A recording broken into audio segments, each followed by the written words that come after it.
Bonjour à tous, donc voici ma première vidéo sur les légendes paranormales. Dans celle-ci, je vais vous raconter 3 histoires mystérieuses sur le cimetière du Père-Lachaise à Paris. Donc installez-vous confortablement et c'est parti pour la première histoire. La légende mystérieuse d'Allan Kardec. Dit comme ça, ce nom vous dit peut-être rien. Il est pourtant le fondateur du spiritisme et son œuvre la plus connue, le Livre des Esprits, compte parmi la plus lue au monde après la Bible. De son vrai nom, Hippolyte Léon Denisard, il aurait opté pour ce nom lors d'une consultation avec un médium qui lui aurait indiqué que lors d'une vie antérieure, il aurait été un druide du nom d'Allan Kardec. Sa tombe, elle, est située du côté de la 44e division. Vous y verrez un fascinant dolmen qui est un clin d'œil à sa vie antérieure de druide. Voilà pour la présentation du personnage, mais revenons tout de suite au mystère qui l'entoure. Selon la légende, Allan Kardec aurait indiqué de son vivant: Après ma mort, si vous passez me voir, posez la main sur la nuque de la statue qui surplombera ma tombe, puis faites un vœu. Si vous êtes exaucé, revenez avec des fleurs. Depuis, des visiteurs tentent encore aujourd'hui de formuler leurs vœux sur la tombe d'Allan Kardec et les fleurs qui entourent le dolmen seraient alors des remerciements pour ceux dont le vœu se serait exaucé. Toutes ces fleurs déposées sur sa tombe entretiennent donc la légende. À un tel point que désormais au dos du dolmen, une pancarte dément la superstition et invite à ne pas s'adonner à ce rituel afin de dissuader les superstitieux. Voilà, nous arrivons à la fin de la première histoire. Et vous, qu'en pensez-vous? S'il y a quelqu'un dont le vœu s'est réalisé, n'hésitez pas à vous manifester en commentaire. Passons tout de suite à la deuxième histoire. Tenir compagnie dans la mort. Cette deuxième histoire que j'ai choisi de vous raconter parle de la comtesse, Elisabeth Alexandrovna Stroganova. qui est une comtesse russe. C'est dans cet énorme mausolée qui surplombe les tombes de la 19e division que se trouve ce tombeau majestueux où repose notre fameuse comtesse.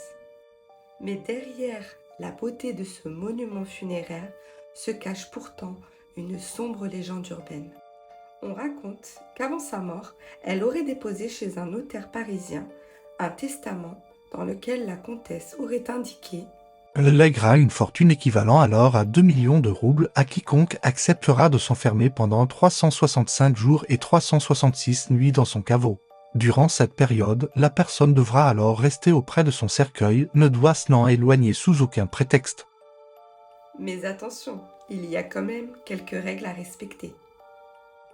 Première règle, la seule activité autorisée est la lecture. La deuxième règle, l'intéressé a le droit à une sortie quotidienne d'1 heure, mais après la fermeture du cimetière. Et pour la troisième, c'est que les repas sont livrés directement à domicile, au mausolée. Cette offre alléchante s'est répandue dans le monde et du coup des lettres ont été reçues du monde entier pour effectuer cette dernière volonté. Des âmes aventureuses auraient alors tenté leur chance, mais aucune ne serait parvenue à tenir ce délai sans devenir fou.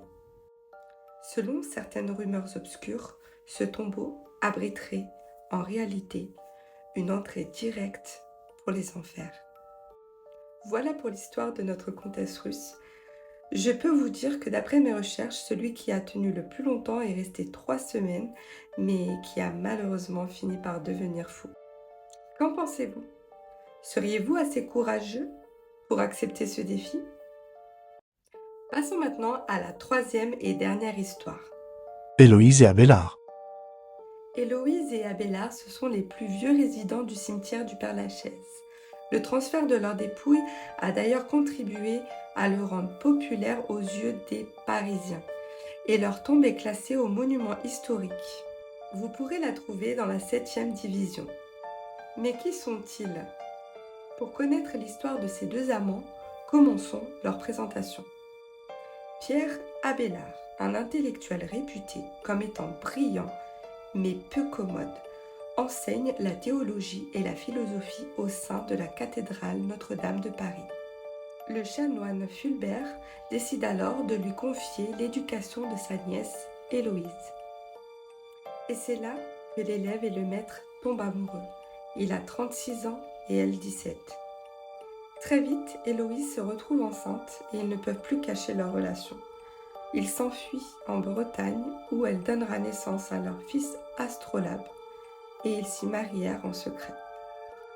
Mais l'oncle d'Héloïse, le chanoine Fulbert, dénonce leur union et fait émasculer Abélard. Héloïse entre au couvent, tandis qu'Abélard devient moine. Ils sont restés fidèles l'un à l'autre et ont continué leur relation à travers des lettres d'amour, mais ne se revirent plus jamais de leur vivant. À sa mort, Héloïse a demandé à être enterrée aux côtés d'Abélard, décédé 20 ans auparavant. La légende raconte que, au moment où le corps d'Héloïse a été déposé dans le tombeau de son mari, les bras d'Abélard se sont ouverts pour l'enlacer. Voici la fin de l'histoire de nos amoureux maudits qui se sont retrouvés dans la tombe. Et vous, qu'en pensez-vous? Et voilà, nous sommes arrivés à la fin de ma première vidéo sur les légendes paranormales. Donc si cette vidéo vous a plu, n'hésitez pas à vous abonner et à liker la vidéo, ça fait toujours plaisir. Et bien sûr, si vous avez des suggestions sur les légendes paranormales, n'hésitez pas à me les mettre en commentaire. À bientôt!